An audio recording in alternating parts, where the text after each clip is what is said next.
Buenas. Yo soy Alejandro Gaita, que la mayoría me conocéis, pero creo que hay gente que no. Doctor en Química y más cosas. Y yo soy Lorena Rosalén y soy doctora en Bioquímica y Biología Molecular. ¿Y cómo empezaba esto? Y bueno, queríamos eso, ¿no? Te presento yo a ti y Alex va a hablarnos un poco de qué es eso de la compatibilidad y si tiene algo que ver con el método científico. ¿De acuerdo? Vamos para allá. Bueno, se dice mucho, la gente que es sobre todo poco científica o que rechaza porque piensa que hay como una arrogancia científica, que la ciencia no lo sabe todo. Totalmente de acuerdo, la ciencia no lo sabe todo y de eso trabajo yo, que soy investigador científico. Si lo supiéramos todo, ya estaría todo en los libros y ya está. Como no lo sabemos todos, seguimos trabajando y más que una crítica a la ciencia, es una descripción fundamental de la ciencia. La ciencia consiste en no saberlo todo, seguirnos haciendo preguntas y seguir avanzando. Por eso hacemos colisionadores de hadrones y cosas de estas. Ahora bien, la ciencia sí que sabe algunas cosas. Algunas cosas, por decirlo de forma suave. Sabe un montón de cosas, buscas en Google académico molécula de agua y te encuentras 3 millones de cosas escritas sobre moléculas de agua. La cantidad de cosas, la cantidad de conocimiento que se produce hoy en día, hay tantos científicos trabajando, además de los históricos, es que hay muchos más ahora que los que ha habido antes, es tal que incluso dentro de un campo de investigación especializado no es humanamente posible leer todo lo que se escribe, todas las investigaciones nuevas que van saliendo cada día, cada semana. Entonces, puedes estar al día de un campo, pero no lees todo lo que se escribe. Te lees pues, los títulos, los resúmenes, los artículos que más te van a interesar, el problema concreto con el que estás trabajando.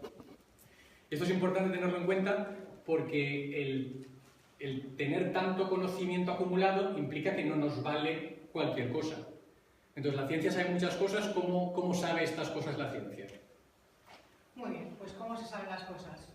La ciencia nuevamente aplica una cosa que se llama método científico, que de una manera muy simplificada, la tenéis aquí estilo receta, en 5 cómodos pasos. Entonces, normalmente, tú observas tu entorno y te haces una pregunta relacionada con lo que ves. Después, formulas una hipótesis a partir de esas observaciones y luego diseñas un experimento que pueda probar que esa hipótesis es verdadera o falsa. Después de realizar el experimento, recoges y analizas todos esos datos y a partir de los datos concluyes que esa hipótesis será verdadera o era falsa. Entonces, por ejemplo, puedo poner un caso concreto del siglo XIX en el que la gente se preguntaba, por ejemplo, si después de cocinar un trozo de carne lo dejas varios días destapado al aire, pues observaba pues lo normal, hongos, gusanos, moscas. La gente pensaba, pues ahora está claro, la materia inanimada de repente genera materia animada. Y eso era lo que se conocía como la generación espontánea. Entonces, Louis Pasteur, que lo conoceréis todos por la pasteurización y otras cosas, al observar esto, él se preguntó si realmente la materia inanimada podía generar materia animada o seres vivos. Entonces esa es la pregunta que se hizo. ¿Qué hipótesis postuló? Pues postuló que a partir de la materia inanimada, si no había ningún aporte externo de otros organismos vivos o seres, no podía generarse nuevos seres vivos. Para ello diseñó un experimento, que fue muy famoso, en el que utilizó un caldo de carne y lo introdujo en una cosa como esta. Es un frasco de cristal con un cuello de cisne que estaba curvado de manera que no puede entrar más que aire, no pueden entrar partículas ni otros seres que hayan flotando en el aire. Entonces lo que hizo para realizar el experimento es introducir ese caldo de carne, lo esterilizó dentro del frasco, de manera que mataba todo lo que había dentro y dejó pasar el tiempo, sabiendo que había un contacto con el aire, de manera que los seres vivos que son anaerobios podían vivir. Entonces, la idea era que si se volvía turbio, era porque estaban creciendo organismos, y si no, se mantenía transparente, era porque no estaba creciendo nada. Entonces, después de realizarlo, observó que tardaba mucho tiempo en realmente enturbiarse. Con lo cual, podía sacar la conclusión de que no había generación espontánea. Los organismos vivos no iban a aparecer de una manera inesperada. Entonces, básicamente esto es lo que es el método científico. Es verdad que esto es muy simple, está muy organizado en 5 pasos, pero a la hora de la verdad necesitas una repetición enorme de experimentos, hacer observaciones sobre las cosas que te parecen obvias. Entonces, simplemente es para que tengáis una idea básica de lo que es el método científico. ¿Una pregunta? Sí. Bueno, después de analizar los resultados del experimento, el punto 5 dice saca conclusiones. Pero además, yo creo que también puede formularse nuevas preguntas. Claro, eso es lo que digo, que no es así, esas 5 puntos, ya se acaba ahí. Entonces, una simplificación. Puedes volverlo a repetir con condiciones distintas. Podrías haber hecho formas de, por ejemplo, si estaba claramente, si hubieras dejado el cuello Con lo cual, abierto. el resultado de una pregunta puede ser más preguntas. Sí, Y sí, se va, puede se va complicando. que no se acabe nunca. Puede ser que no se acabe nunca En eso consiste. la ciencia, por eso todavía no sabemos todo. En seguir preguntando. Te pueden salir más preguntas. Entroncando con lo que acaba de decir Lorena y con lo que comentaba yo al principio, de que hay un gran cuerpo de conocimientos que ya existe, en este momento de la historia, en este momento del avance científico, no nos basta con hacer observaciones inocentes, como a lo mejor se podían hacer hace 200 o 300 años, como la que hacían los griegos antes de que el método científico lo conociéramos como tal, sino que hay que plantear desde el principio experimentos muy conscientes de todo lo que sabemos de antes. Y más aún, sobre todo en los campos de la salud, donde los sujetos del experimento son tan complicados como los seres humanos y hay muchas más variables de las que realmente puedes controlar, hay que ir del estudio, de coger a 50 pacientes y hacerles cosas y ver qué es lo que pasa, al metaestudio, es decir, tú publicas este estudio con tus 50 pacientes y otro señor en otro continente hace otro estudio con 40 pacientes y otra señora hace otro estudio con 300 pacientes y alguien se lee todo eso y hace un metaestudio diciendo, pues tomando todos los datos disponibles de los estudios que estén bien hechos, que eso luego lo comentaremos con más detalle, sacamos unas conclusiones que son mucho más fiables que la de los estudios concretos. Una forma sencilla de ver esto de la diferencia entre el estudio y el metaestudio, yo el otro día con un amigo le digo, te apuesto tal a que me sale cara, tiro me sale cara y concluyo, siempre sale cara. O bien, más sangrante. Antes de hacer el estudio, hago un ruego a San Pancracio, por favor que salga cara. Me sale cara, concluyo. Cuando rezas a San Pancracio, sale cara. No, eso sería una observación. Vale, vamos a hacer un estudio. Pues yo me voy a mi casa ya sin apostar y digo, pues voy a 6 veces seguidas, rezo a San Pancracio, tiro una moneda y apunto lo que sale. Pongamos que me salen 6 caras. Pues esto, estadísticamente, ya me valdría para decir esto es estadísticamente significativo de que aquí salen más caras que cruces. La estadística no te permite saber si algo es verdad o es mentira, sino cómo de raro es partiendo de una hipótesis. Entonces aquí decimos, la hipótesis es, sale cara o cruz el 50% de las veces, salen la misma probabilidad. Pues si sale cara o cruz la mitad de las veces y lo tiro 6 veces y sale 6 caras, esto que ha ocurrido me parece raro. Ya está, no es que sea imposible, solo que es raro. Entonces esto, el equivalente de esto en medicina se podría publicar con ciencia en general como parece que cuando rezas a San Pancracio salen más caras que cruces. Pero ahora, repites 3 veces más el experimento en otras condiciones, pero el mismo experimento, te pueden salir estos 3 resultados y si tomas todos los datos en conjunto, ahora la hipótesis de es al 50% cara o cruz ya no es rara. Es decir, esto te podría ocurrir, si solo haces lo primero, dices, qué raro, puede ser, pero es raro. Si lo haces más veces, dices, ah, pues no es tan raro, a lo mejor sí que es el 50% cada cruz. Entonces, los estudios individuales tienen a veces el problema de que cosas que son raras, pero que ocurren de vez en cuando, las confundes con un resultado real, cuando realmente ya la observación de a mí me funcionó una vez está bien, pero no sirve para aumentar el conocimiento que tenemos, que ya es muy profundo. ¿Qué pasa cuando hay un dato nuevo? ¿Qué pasa cuando se observa en un laboratorio algo, tras un experimento cuidadosamente planificado, que contradice a otras cosas que sabíamos antes? Hace 4 años, en 2011, hubo unos resultados alucinantes que salieron bastante en la prensa, a lo mejor no sonarán porque tampoco salieron tanto, a los frikis de la ciencia sí que les suenan, de hay unos neutrinos que parece que van más rápido que la luz. ¡Ostras, apocalipsis! Einstein estaba mal, la teoría de la relatividad estaba mal. Tampoco habría sido tan grave que si la teoría de la relatividad puede llegar hasta donde llega, como la teoría de la gravedad clásica llega hasta donde llega, es aplicable en su campo, pero sería súper interesante ver que en ciertas condiciones no se cumple, porque a lo mejor nos ayudaría, pues como si viéramos que la cuántica no se cumple, a llegar a una teoría más fundamental que nos describiera todo lo de la relatividad y más.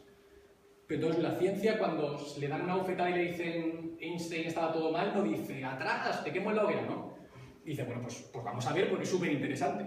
Hicieron más experimentos y vieron que no, que había habido un problema con unos detectores que no se habían dado cuenta, hicieron varios experimentos más en paralelo de otras formas de comprobar si ese efecto que se había visto era real o no, y vieron que en este caso no, que en este caso lo que ya se pensaba de antes seguía siendo cierto y que los neutrinos puede ser que sí, pero no se han encontrado nunca, ahora pensamos que nunca los hemos visto ir más rápidos que la luz.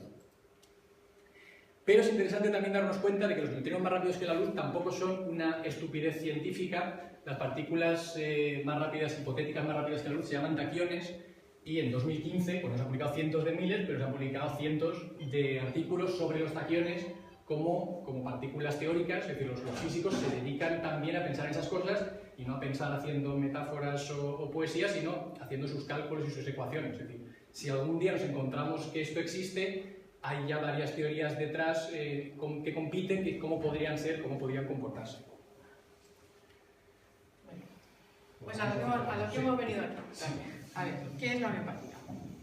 Antes de empezar, vamos a ver realmente vosotros qué ideas tenéis sobre qué es la homeopatía.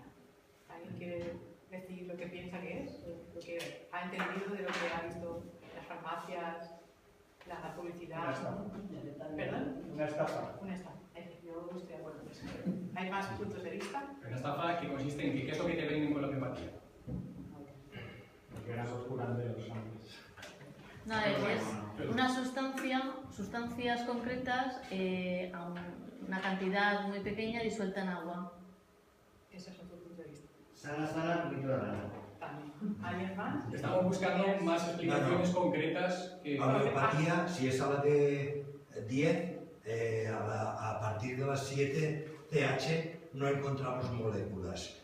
A partir de, si es CH, perdón, si es a 100, a CH, a partir de la 3 o 4 ya se pierden las moléculas. Pero hace efecto, lo digo por mí. Muy bien, eso es lo que aquí hemos llegado. Bueno, pues dependiendo de las personas, sí que hay gente que piensa que es una terapia milenaria, que es una fitoterapia basada en hierbas, que es efectiva. Es verdad, hay mucha gente que piensa estas cosas. Pero vamos a lo concreto, a lo que es la homeopatía. Bien, pues esto todo surge a finales del siglo XVIII por un médico alemán, que es aquí, el señor Samuel Hahnemann. Tenemos que tener en cuenta que lo que conocemos como medicina hoy en día no tiene nada que ver con lo que se conocía como medicina a finales del siglo XVIII. Era una rama, llamarlo de la ciencia es un poco arriesgado, porque lo que se utilizaba eran básicamente recetarios de pócimas y se incluían tratamientos del estilo de las sangrías, las purgas. Claro, este hombre pensó, oye, con estas cosas, sangría, purga, pues yo no estoy muy de acuerdo con esta forma de tratar a los enfermos, porque es verdad, no funcionaba. Entonces, además era un traductor, se dedicaba también a traducir libros. Entonces, en una ocasión, estaba traduciendo un libro y estaba traduciendo el tratamiento de la malaria. La malaria, ya en esa época, se trataba con la corteza de un árbol que se llama quina. La quinina. Entonces, este hombre no estaba muy de acuerdo con lo que leía, tal. Dijo, bueno, pues voy a probar yo una dosis de esta medicina, a ver qué pasa. Total, probó una dosis tal que le produjeron unos síntomas similares a los que él pensaba que tenían los afligidos por malaria. Entonces dijo, oh, se me ha encendido la luz. Ya está claro, la causa de la enfermedad es lo que lo produce. Entonces, si yo hago una dosis lo suficientemente baja, esa misma sustancia que causa la enfermedad me va a mirar. Entonces, de alguna manera, pensaba que el espíritu que que había en ese principio activo, cuando lo diluían lo suficiente, las propiedades dañinas desaparecían, mientras que las propiedades curativas se permanecían. Esa era básicamente la idea. Entonces, el similar cura lo semejante, o el que queda más rimbombante, similia, similibus curandum. Entonces, esos eran los tres principios en los que en ese momento él pasó su homeopatía: era el similar curado similar, que la dilución, cuanto más lo diluyas, más efecto curativo va a tener, y además tenemos que tener en cuenta en esa época la idea que se tenía de las causas de la enfermedad era que eran unas miasmas las que lo causaban, eran unas emanaciones fétidas de las aguas y tierras contaminadas. Entonces, cuando ya más adelante se vio eso que ya hemos comentado, que a partir de cierta dilución ya no queda ninguna molécula de principio activo que pueda tener ningún efecto, se empezó a hablar de una cosa que se llama fenómeno supuestamente, que es la memoria del agua. La memoria del agua existe y se ha estudiado y se sabe que son unos picosegundos. Eso es como la millonésima parte de un segundo. Es decir, que la probabilidad de que después de hacer varias inducciones al final del producto haya algo que se acuerde de lo que pasaba al principio, vamos, es imposible. Científicamente no se ha podido demostrar que esas moléculas del final, de la dilución, por ejemplo, 6CH, tengan ningún recuerdo de lo que ocurría realmente cuando tenías ese principio activo en contacto con el agua o el alcohol, con lo que hayas hecho la dilución. Entonces, para que tengáis una perspectiva de lo que estaba pasando en la época en la que estas ideas se tuvieron, justamente en el mismo año, en 1796, Edward Jenner estaba experimentando con las primeras vacunas de la viruela.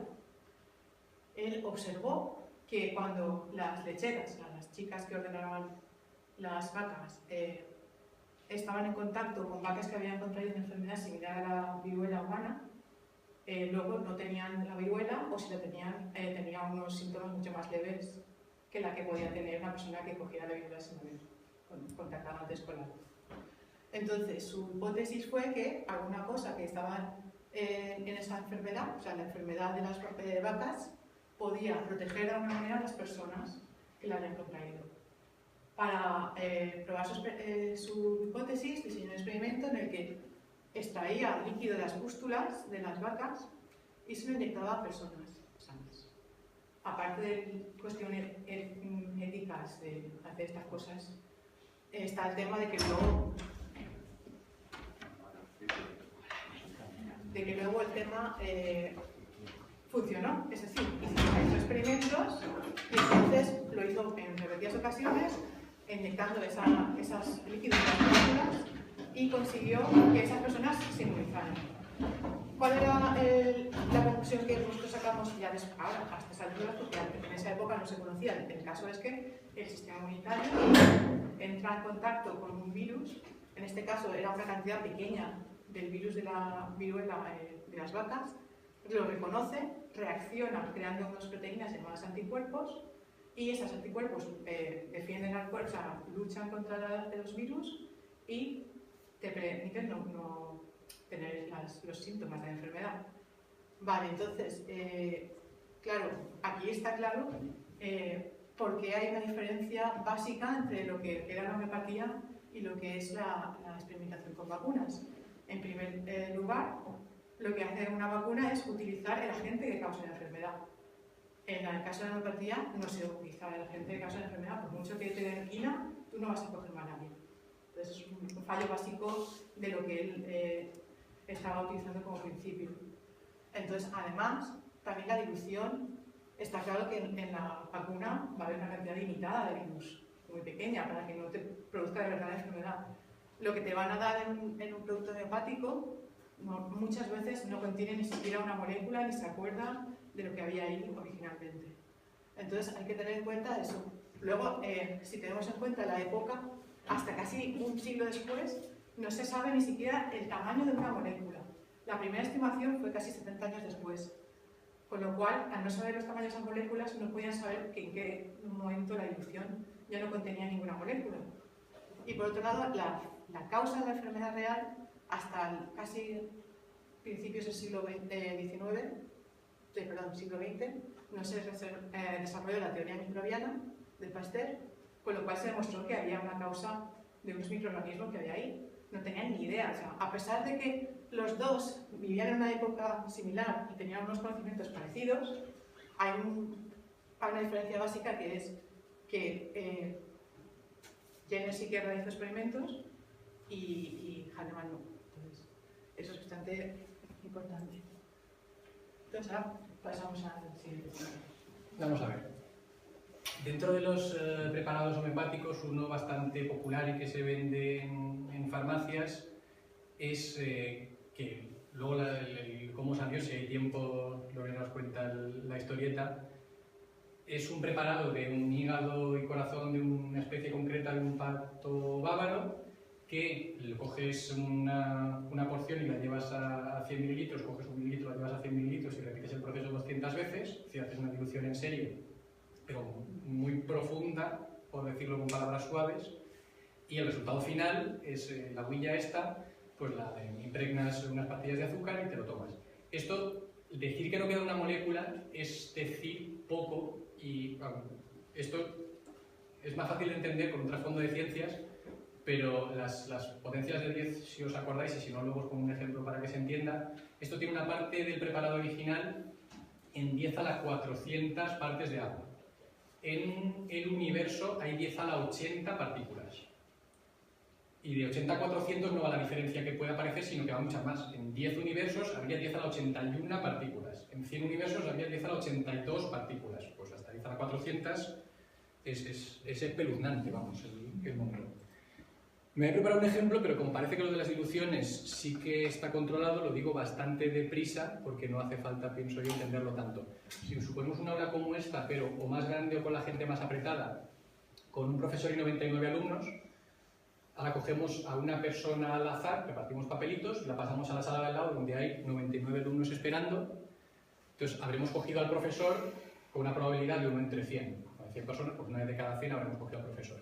Ahora, de esa segunda aula cogemos a una persona al azar repartiendo nuevamente papelitos y nos vamos a la tercera aula y habremos cogido al profesor original una vez de cada 10.000, porque así funciona la combinación estadística. Es una entre 100 por 1 entre 100 es 1 entre 10.000. Cuando lleguemos al aula número 5 al final del pasillo, la probabilidad de que al coger una persona al azar de la quinta aula sea el profesor de la primera, que digamos que es el principio activo y los alumnos son agua, es 1 entre 10.000 millones, es decir, es similar a la probabilidad de repartiendo un papelito a cada habitante de la Tierra coger al profesor que te interesa a ti. Esto vale para entender, porque si no dices, ¿cómo puede ser que en una fábrica diluyas una cosa que me estás hablando de no sé cuántos universos? Porque lo de diluir en serie es muy potente y es muy eficiente, y con 500 personas en un ratito consigues la misma dilución que la faena que sería repartir un papel a cada habitante de la Tierra. Entonces, por eso pueden llegar a diluciones tan absurdas en las que durante la mayor parte del proceso estás cogiendo agua y llevándola a agua. Realmente ya no estás diluyendo. Diluyes hasta que te queda una molécula. Luego, o sea, hasta que te quedan 0 moléculas. Luego ya es coger agua y llevarlo a agua, coger agua y llevarlo a agua. Bueno, pues como hemos visto, las hipótesis de Hahnemann no estaban demostradas con experimentos. Él tuvo una idea y, bueno, pues básicamente fue una observación. Entonces, a partir de, si recordamos por ejemplo lo que ha dicho él con los neutrinos, cuando hay una hipótesis que no se demostrada, lo que necesitamos son unas pruebas convincentes. Entonces, en el campo de la medicina, utilizar este tipo de filosofía se llama usar una medicina basada en pruebas.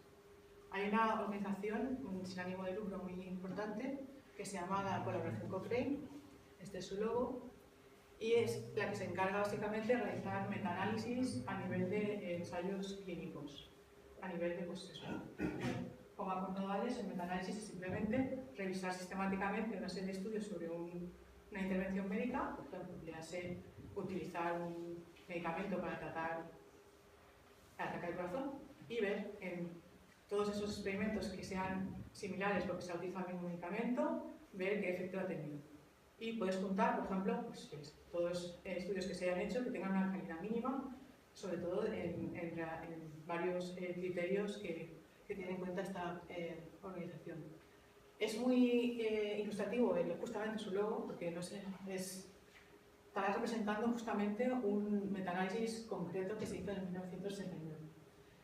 Como veis, esta línea vertical se llama línea de efecto nulo y se representan en líneas horizontales cada uno de los estudios que se están analizando. En este caso hay 7 líneas y cada una de ellas es un experimento, un estudio.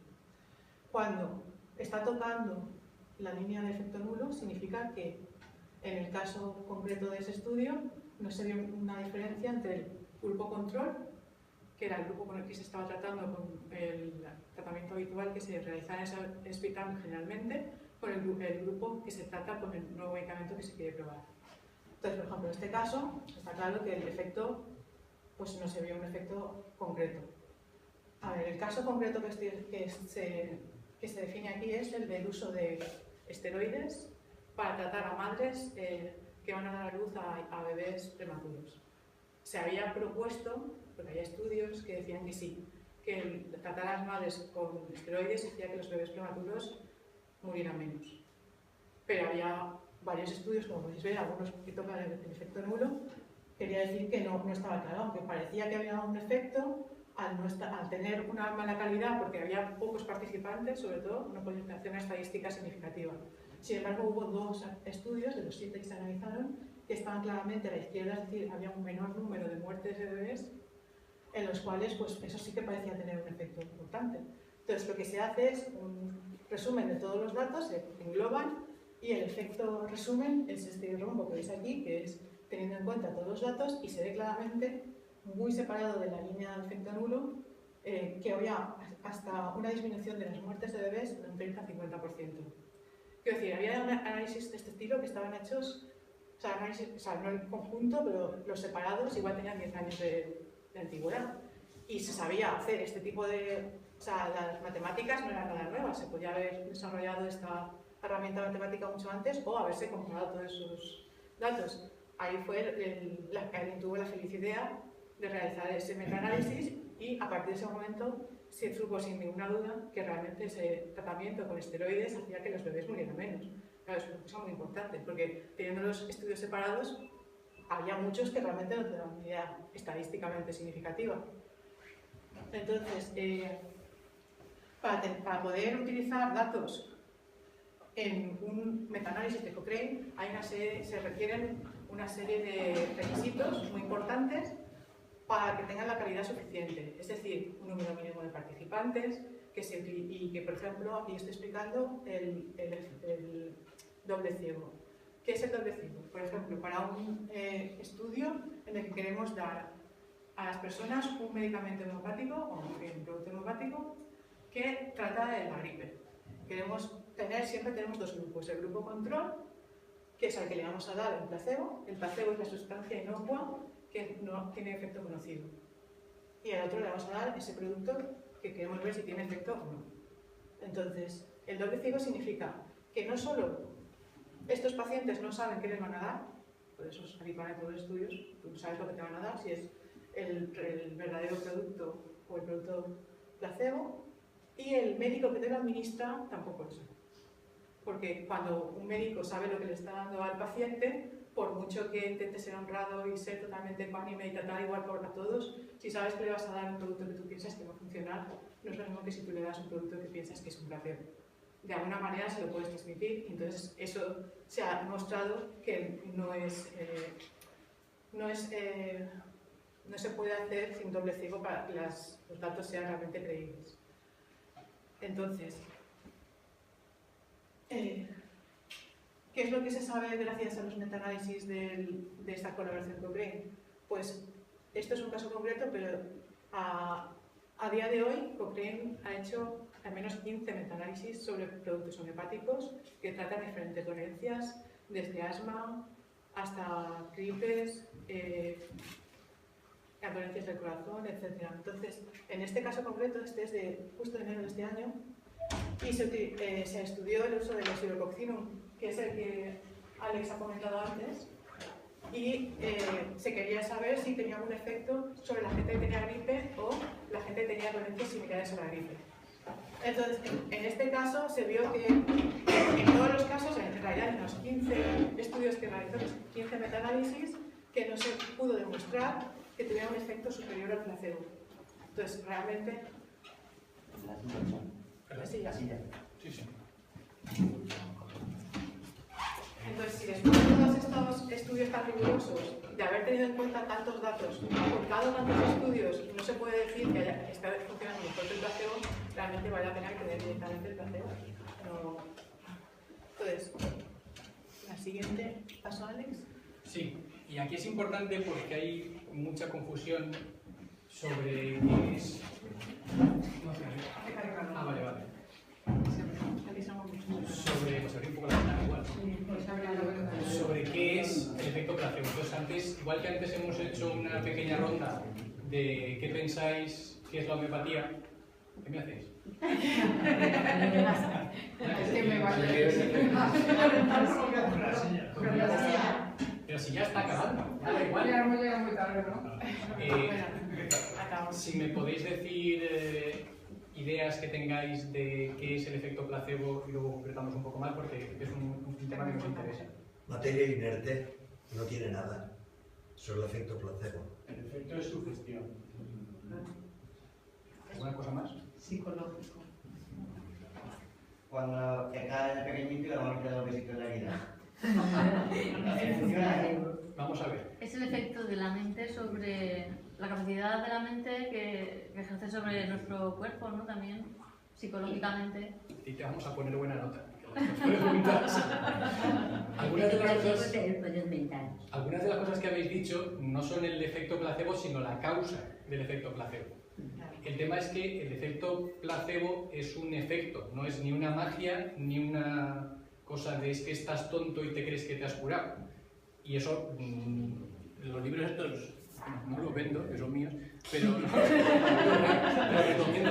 Bengold Dacre es un divulgador excelente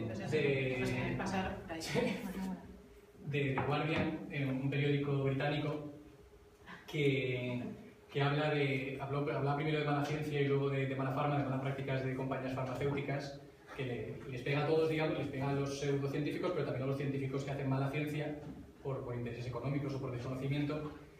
Y el efecto placebo realmente tiene efectos verificables y no solo que a ti te parezca que estás mejor, hay experimentos súper interesantes. Claro, éticamente es muy complicado hacer experimentos de efecto placebo porque consiste en alguien que está mal en un hospital, a los dos grupos, tanto al de control como al otro, no darle una cosa que cure. Entonces lo que hacen es usar, como los metaanálisis, me mareéis, como los metaanálisis, coger datos de los grupos de control de diferentes estudios y compararlos entre sí.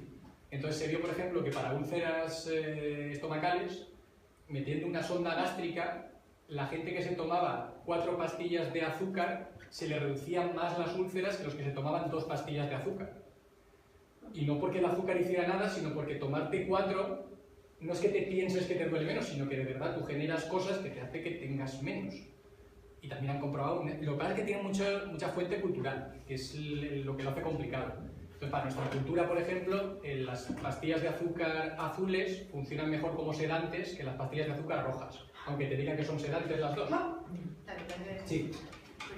Es curioso, pero es interesante estudiarlo científicamente y la motivación que tenemos a la hora de hablar de estas cosas, además de atacar la homeopatía, que como químicos dices es que no tiene sentido que la gente esté vendiendo esto, siendo que sabes que científicamente no puede ser y lo compruebas que efectivamente que no es mejor que el placebo, sino también motivar y animar a que se motive desde el público que la ciencia investigue más el efecto placebo, porque si no lo estamos dejando en las manos de los magos.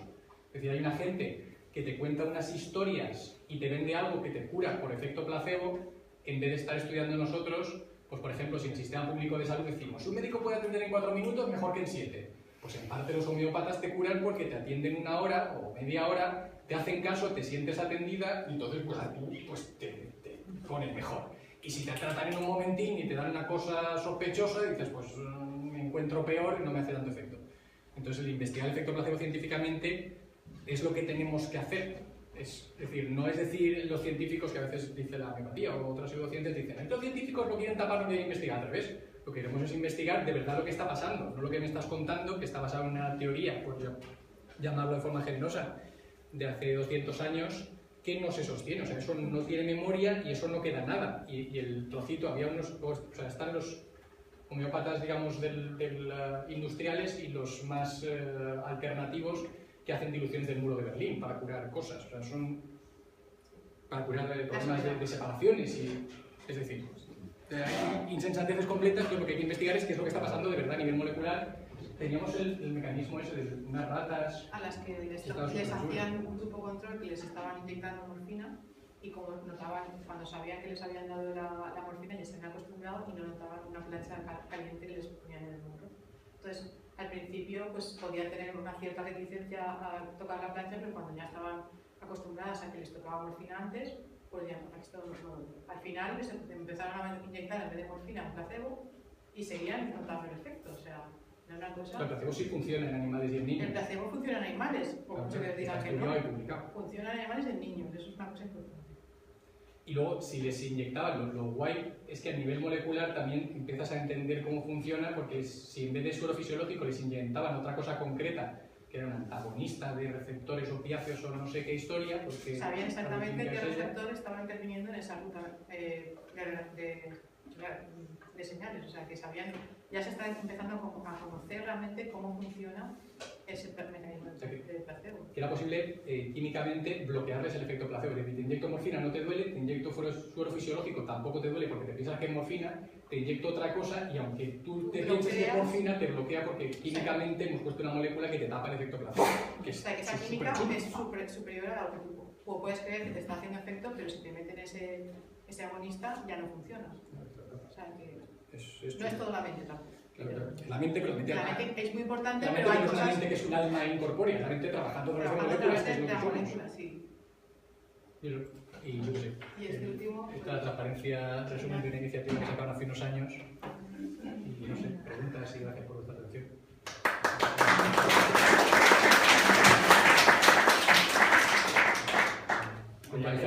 Puntualizar que no es exacto porque, o sea, sí que cura, pero...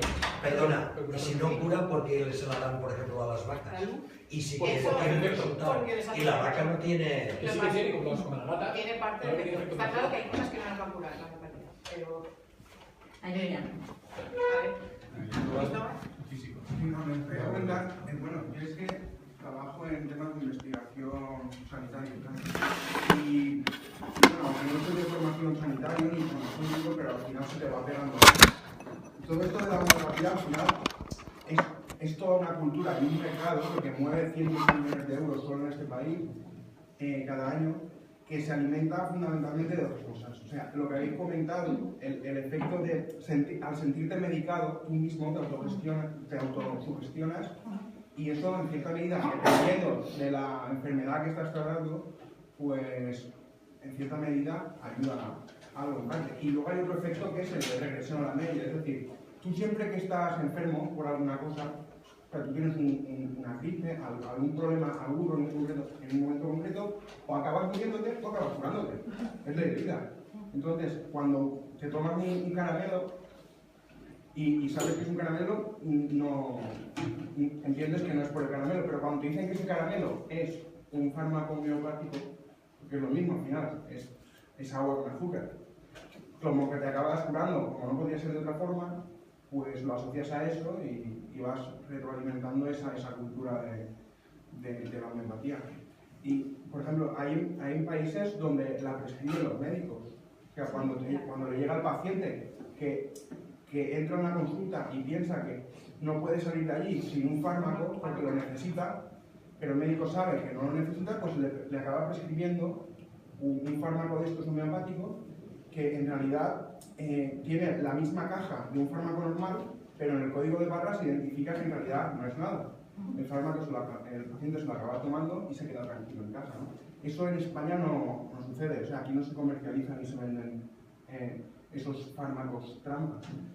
Lo que pasa es que, por ejemplo, hace pocos meses ya salía en los periódicos que España, o sea, el Ministerio de Sanidad había autorizado la comercialización en España de un catálogo inmenso de fármacos homeopáticos que antes estaban prohibidos y ahora... No estaban prohibidos, no estaban clasificados como medicamentos, pero sí que se vendían. En todas las farmacias por el letrero de homeopatía, sí que se vende. Lo que pasa es que no estaban pero ahora autorizados, digamos, los han definido como fármacos. eso entiendo que implica que el médico te lo pueda acabar prescribiendo como fármaco que es. Eso acaba diciendo que es el sistema sanitario el que va a tener que pagar esas recetas de cosas que en realidad no aportan nada. Y además no son baratas. Estamos hablando de una industria mentirosa, pero con mucho poder, que está consiguiendo... Solo hay dos grandes empresas en Francia, Boiron y DH también creo que es, dos grandes empresas. De los demás, ¿cuántas hay? Desde Bayer, Sandoz, multinacionales del fármaco. Dicen que los fármacos son buenos.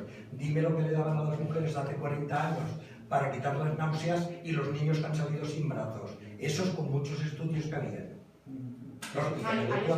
Y la mayoría de fármaco que coge un papel y mira los efectos secundarios y hay más muertes por efectos secundarios que por la homeopatía. No te muere prácticamente nadie, porque no crea ningún efecto adverso. ¿O no? ¿A una respuesta? Una breve, yo qué sé.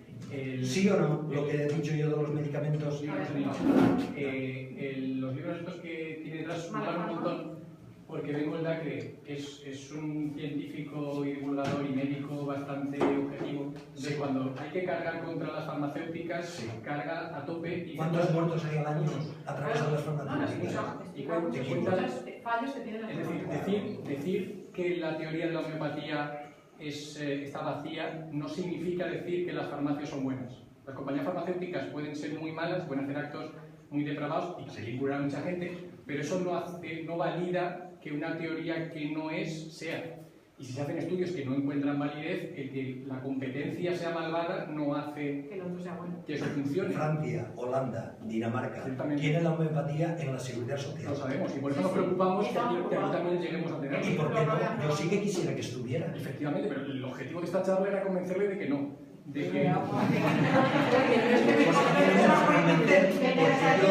Ya hace unos 30 años en Barcelona, de la doctora Claudina Vidal, cuando estaba cantando y estaba fónico, me daba apis, que es de abeja, el veneno de abeja diluido a las 7TH, y tenía mejor la campanilla ahí abajo de la inflamación y a cantar. Si digo que no. ¿Sabes? Y no era efecto placebo, ¿eh? Eso, no, te lo digo yo. No, pero ¿cómo lo sabes? ¿Cómo sé? Porque me ponía mejor compresas de arcilla, gárgaras de limón y eso no me hacía nada. Pero me da igual, es que el efecto placebo sí que funciona y funciona a nivel objetivo y meten sondas gástricas y cuentan y hay menos úlceras. Es decir, que funcione no significa que no es efecto placebo. Lo interesante es estudiar el efecto placebo para avanzar por ese camino.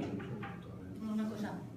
Además, si una medicina no vale, al final va afuera. Eso no es necesariamente así porque las leyes del mercado tampoco son tan guays. No sabemos. Es lo que intentamos con esto, que la gente tenga un poco más de conocimiento. Pero tenían que haber traído a un médico o a alguien homeópata para poder debatir lo que habéis dicho. Ya, pero es que sabemos un montón. Porque claro, vosotros tenéis una idea. Yo, por ejemplo, tengo otra totalmente diferente. Totalmente diferente, pero también tenemos una formación totalmente diferente. Yo de cantar no sé nada, sí. Pero de medicina, o sea, bueno, pero de homeopatía, por ejemplo, yo me he leído, por ejemplo, 30 o 40 libros. Ya, ¿pero de quién? Sí. ¿De quién? De todos los médicos. Desde el profesor Hellman, que fue el que la sacó, hasta, por ejemplo, de Pacheco, el mexicano, y de aquí de España, de varios. Pero escribir libros es relativamente fácil. Miguel Luqui, de Cataluña, y de otros muchos. ¿Sabes? También está la Biblia, que dice cosas. Sí, bueno, muchos libros religiosos. Bueno, pero están los efectos. Por ejemplo, aquí tienes una chica que le di un día una cosa, ella que hable. Si le fue bien o no le fue bien. A ver, es que el problema es que entramos en una discusión donde no estamos hablando de lo mismo. Tú, sí, Miguel, quiero decir, tú estás hablando de que a nosotros la homeopatía nos ha ido bien, claro. ¿Vale? Y ellos lo que están diciendo es que nos ha ido bien por su efecto placebo. Hay que investigar por qué ha ido bien. Y que hay que investigar por qué... Pero a lo mejor cuando las moléculas ya no se sabe qué hay, que se han perdido, a lo mejor con el agua o con la saliva, hay información que te da a la mente y al cuerpo. No que sea efecto placebo, sino que te da información química que te hace reaccionar tu cuerpo para sanar. Pero hasta donde se ha estudiado no. Lo que pasa es que científicamente no está demostrado. Esa es la cuestión. Es que hay muchas cosas que no se pueden demostrar. demostrar. Y tanto. Ni en la otra medicina tampoco. Bueno, porque no tenemos todavía esa Exactamente. capacidad. Yo me la voy a seguir La industria que tomando. se dedica a vender homeopatía. Pero luego también Después Pepe y Pero Fernando. moderador, Y le yo. tocaba a Pepe. Pepe luego Fernando. Y yo jugando. Y a tú después de Fernando. Bueno, yo solamente una puntualización sobre lo primero. Que alguien mire la hora y que nos eche todos a menos 5. Sobre el método científico, ¿no? Has hablado en primer lugar del método científico con una simplificación del método científico, que evidentemente esto tiene muchas más ramificaciones. Pero hay una cosa que yo quería haceros observar sobre el método científico y es la experimentación. Entonces, obviamente no se puede experimentar porque no tenemos los medios todavía, los medios de observación completos, pienso yo, para poder comprobar todas las cosas que ocurren. Entonces, había la ciencia, la técnica, por ejemplo, por eso que estás diciendo el acelerador de neutrones y muchos equipos, o sea, la técnica ayuda también a la ciencia a poder hacer observaciones que hasta ahora no se pueden hacer. Y eso no quiere decir que no existan, porque hasta ahora pienso que no se han podido hacer. Entonces, posiblemente con el tiempo, con los años, igual que se descubrieron, pues se descubrió la circulación de la sangre, o se descubrieron fenómenos que ocurrían en el interior del cuerpo humano, posiblemente la técnica permita dentro de unos años observar cosas y poder experimentar con cosas que hasta ahora no se han podido experimentar. Entonces, que tampoco se acaba ahí el método científico. Quiero decir, si con lo que tenemos ahora no se puede explicar, no existe. No. Vamos a darnos un tiempo, Claro, porque a lo mejor lo vamos a El encontrar. tema es que si con lo que tenemos ahora no supiéramos determinar cuánto tiempo aguantan las moléculas de agua en determinada configuración, te diría, no sé si tienen memoria del agua. Las mejores determinaciones que se han hecho hasta ahora, que siempre serán revisables, hablan de picosegundos, que es la millonésima del microsegundo. Entonces no es que no hayamos llegado ahí, lo que no sabemos es, por ejemplo, cómo funciona el cerebro. Sabemos muchas cosas, pero ahí hay mucho tema.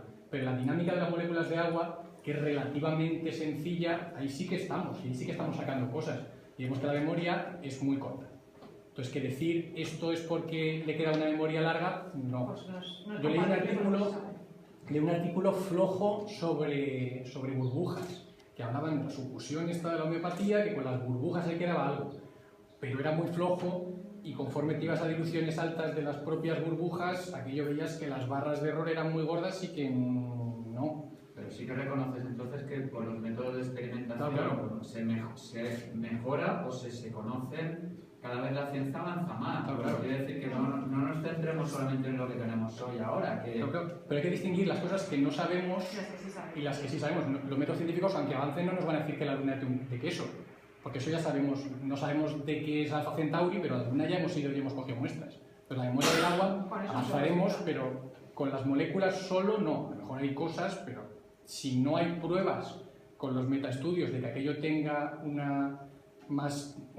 efecto diferente del placebo, y hasta donde sabemos no hay, pues no tiene mucho sentido gastarse dinero, que si tampoco hay pruebas de que no funcione regresar a San Pancracio para sacar cara, pero no nos vamos a gastar dinero en averiguarlo porque... ¿para qué? Siguiente, ya. Fernando, bueno, Bueno, a mí me dijo un especialista de digestivo, porque has puesto el ejemplo de los trastornos digestivos, me dijo que los problemas de esos de úlceras digestivas, úlceras de órganos, de gástricas y tal, dice que no solamente es un problema digestivo, es un problema mental. Lo que pasa es que el cerebro no lo conocemos todavía muy bien, pero ya existen medicamentos que actúan sobre el cerebro y por tanto lo que desconocemos es lo que se llama placebo. Pero Eso hay que investigar.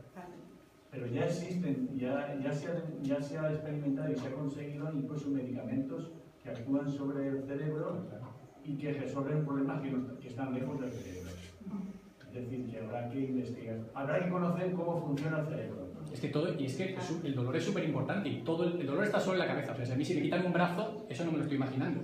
Pero el dolor está solo en mi cerebro. Entonces, si pudiera regular con control interno y quitarme los dolores, o sea, la calidad de vida aumenta mucho. Eso es un campo de investigación que es muy interesante. Entonces, quedarnos atascados en las diluciones de los muros de Berlín no mola. Hacerlo bien, usar los avances técnicos de cómo funciona el cerebro, investigar las rutas metabólicas y cómo se llaman las cosas de la transformación mejor, de señalización, y entender mejor qué es lo que está pasando y qué es cómo nos quitamos el dolor a nosotros mismos. Es lo chulo. ¿Tocaba Guillermo o tocaba Gastón? Yo, aparte del tema este científico de las resoluciones tal y cual, yo estoy completamente de acuerdo. Pero yo entraría en otra dimensión del problema.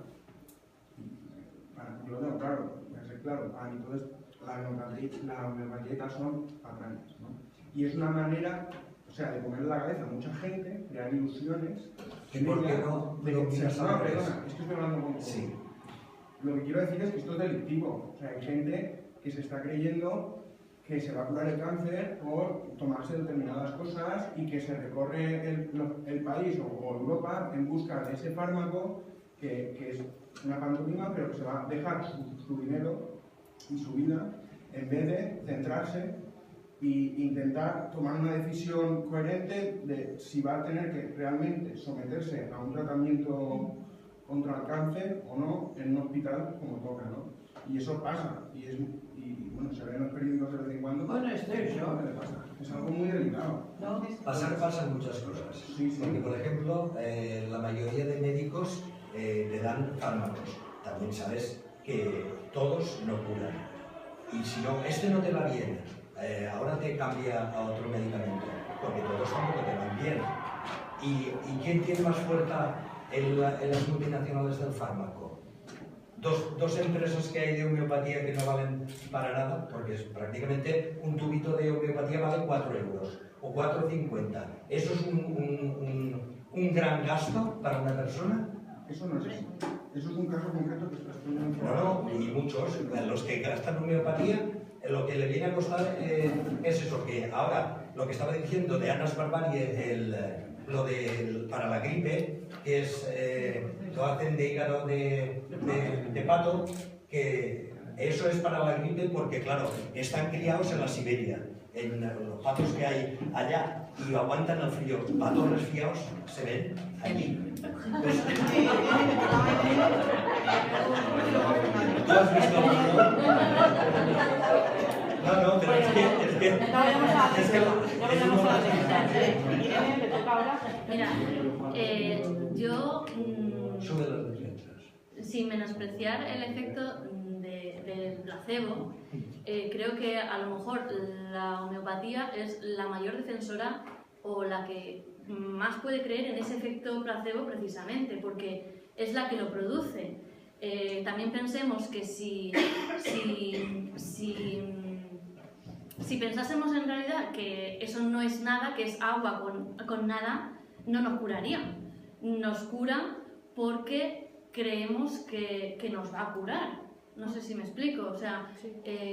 a mí no me curaría, porque yo sé que no. Claro, científicamente, si queremos investigar sobre el efecto placebo, la homeopatía, hoy por hoy, es el mayor ejemplo de lo que lo produce, ¿no? O sea, le están dando agua, pero la verdad es que puede curar porque produce esa creencia de que te vas a curar. Cualquier otra cosa que te den, es que o sea, yo estoy de acuerdo que te puede curar, pero esta forma de curar no es diferente de cualquier, como dicen los fármacos falsos que te venden en otros países, que tú no sabes si no sabes lo que te están dando. Yo prefiero que me den algo que me digan que es un fármaco que algo que me digan que es un producto homeopático. Ya, pero si yo quiero jugar con el efecto placebo sobre ti, no puedo decirte, mira, esto no es nada, pero si te lo tomas, claro, te vas a... O sea, en fin, que hay una línea ahí que a lo mejor...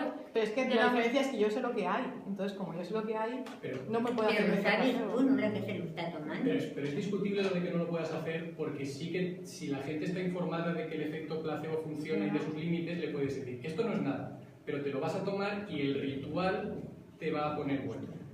Ahí te cargas el efecto placebo. No necesariamente, porque el efecto placebo no se basa en estar engañado, sino en pensar que lo que estás haciendo cura. Si sabes que el efecto placebo cura, te puedes autosugestionar sin necesidad de que te mientan.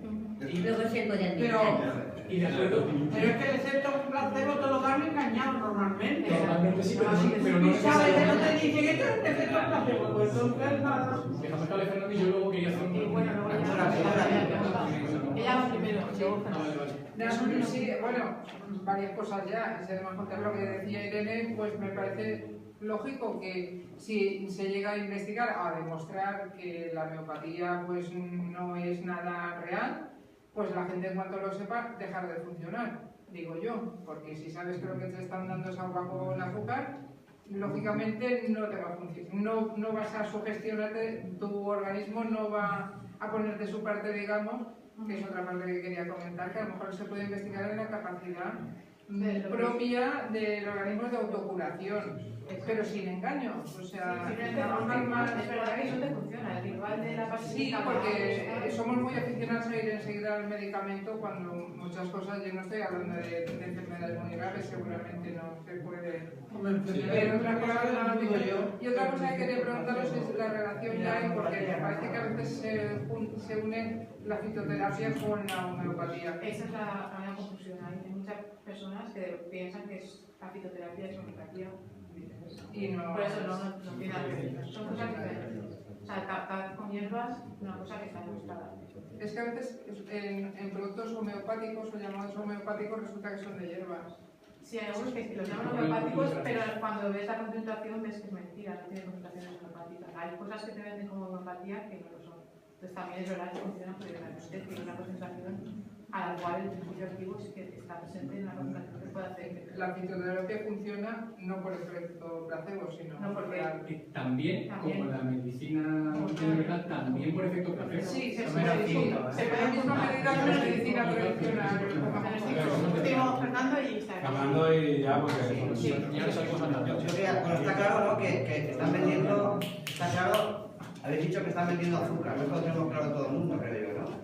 Y mi pregunta es, ¿el farmacéutico también lo sabe? Entiendo que ha estudiado lo suficiente para saberlo. Y si esto es así, si lo consideráis al farmacéutico que vende homeopatía como un estafador. Es que depende del objetivo. Es que si realmente saben que funciona y en algunos casos, pues igual eso para el gripe es un buen Seguimos hablando, seguimos retomando la silla, vamos a cambiar de acuerdo, nos vamos.